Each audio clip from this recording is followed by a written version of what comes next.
Welcome to Good Friday, a chance to admit that we are human and to be assured that we are loved nonetheless.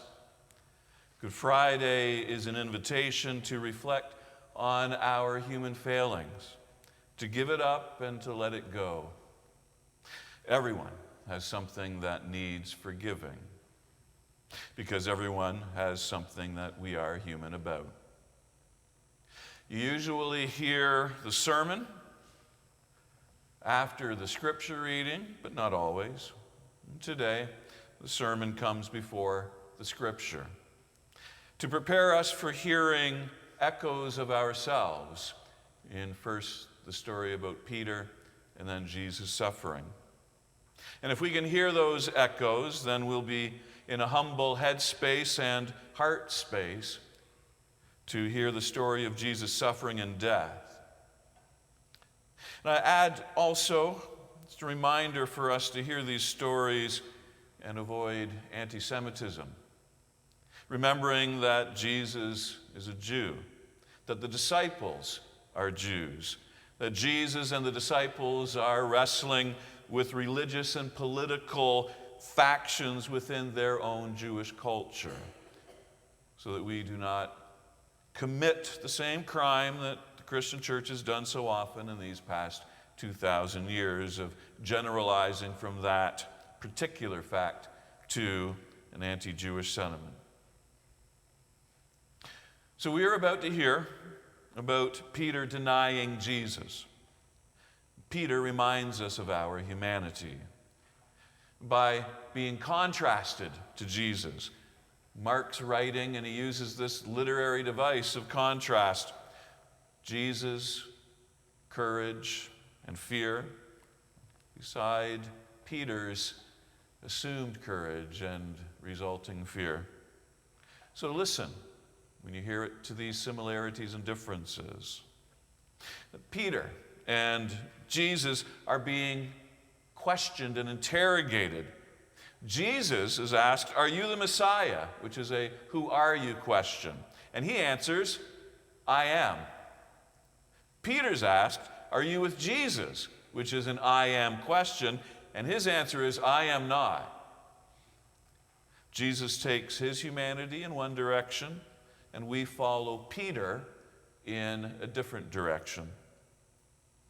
Jesus and Peter, they both have soldiers nearby, a sword's distance away.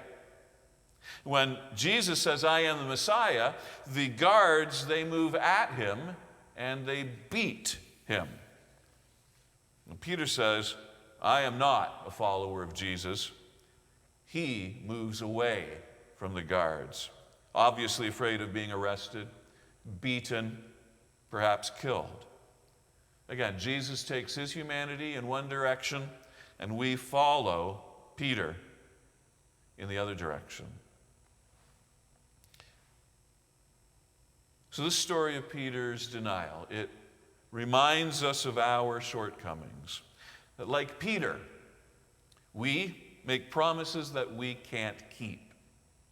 Peter wants to keep his bold and loyal promise to Jesus, but he doesn't know what it is he's promising. Earlier in the story, before what we'll hear today, during the Last Supper, Jesus predicts betrayal and denial and abandonment from the disciples. But Peter, he protests, saying right to Jesus' face, "Even though all fall away, I will not." Jesus probably raised an eyebrow, and he says back to Peter's bravado, "Truly I tell you, this day, this very night, before the cock crows twice, you will deny me 3 times." Peter still thinks that Jesus is a revolutionary, that he's political, that he's military. And Peter replies back to Jesus, it says in the scriptures, vehemently, "Even though I must die with you, I will not deny you." Peter wants to keep this bold and loyal promise, but Jesus knows that he cannot. We want to make bold, loyal promises, maybe to God, as we bargain for some relief from suffering, or bargain for some advantage over our neighbor. But instead, if we don't get what we want, or when we do get what we want, our promise becomes a liability to shed. What have you promised God? Like Peter, we want to accomplish goals, but we lack the discipline. Peter wants to follow Jesus, but he lacks the discipline. Following Jesus is a discipline. That's why they're called disciples. Peter has been a disciple, the lead disciple, and he thinks that he's completed his training. We want to accomplish great things with our faith, but we lack the discipline to follow Jesus. A discipline that each of us baptized promised to nurture. Through the disciplines of worship and scripture study, through the disciplines of fellowship and caring for the downtrodden, through the disciplines of answering publicly the question, are you with Jesus? These are muscles that we exercise when it's convenient, if at all.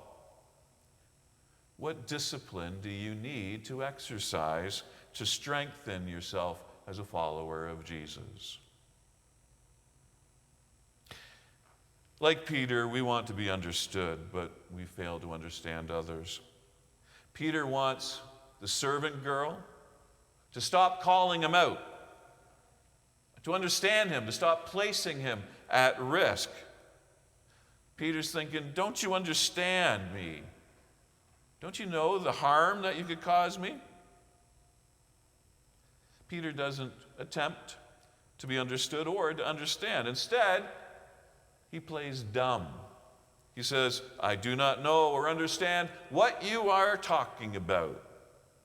When the stakes are high, when being understood and understanding others is essential, Peter, we play dumb. We want to be understood by people around us, and we get hurt or upset or angry when people don't get us. But when others invite us to understand their lives, their pain, their struggle, we play dumb. We say, I do not understand what you are talking about. We say that so we can brush off, walk away, protect what it is that we have. It's hard to play dumb with God, but we try anyway. God calls us to be the good news for others in the world, and a response to that call is to play dumb so we can walk away. Where are you playing dumb with God? Like Peter, we're torn by competing desires within us. Peter, he wants to stay close to Jesus. He wants to move away. And when the servant girl questions Peter within a sword's length, Peter moves from the courtyard off to the gateway. He doesn't feel completely like leaving.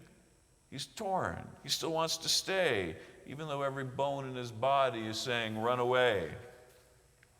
But whether Peter is near or far, the servant girl pursues him with the same question.